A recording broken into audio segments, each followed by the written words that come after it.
Hi guys! Today we're going to talk about final costume renderings, and I'm going to show you ways how you can take your sketch and turn it into really finished, polished looking final drawings. Good luck!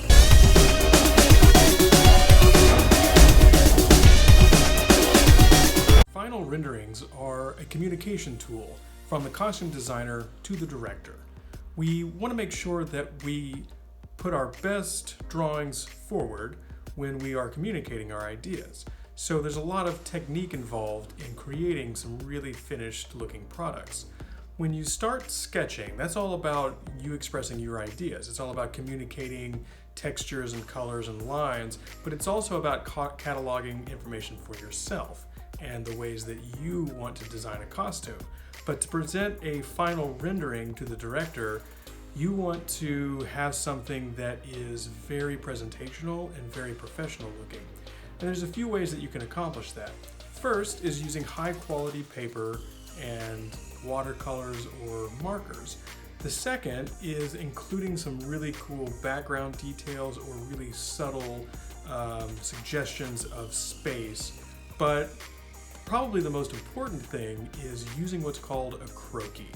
A croquis is a blank body form drawing that you can use to help keep your costumes in proportion. You can also use it to create a really dynamic gesture that can mimic the quality of your character. So if your character is really shy or really excited, if they're an adult or a child, you can find a croquis that'll work for your character.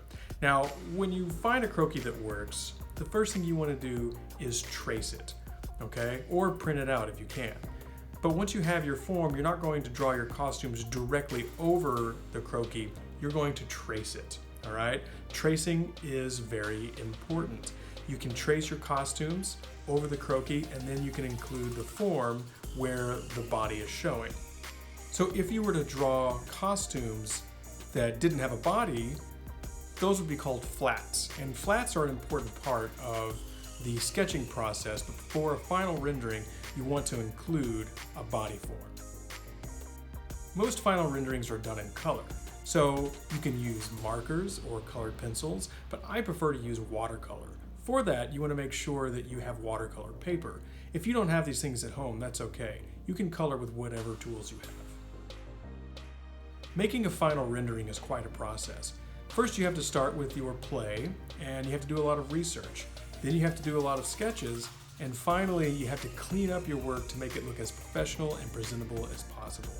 Once I have the body form down and I have my costume rendered to my liking, I like to add something in the background to give it a sense of space.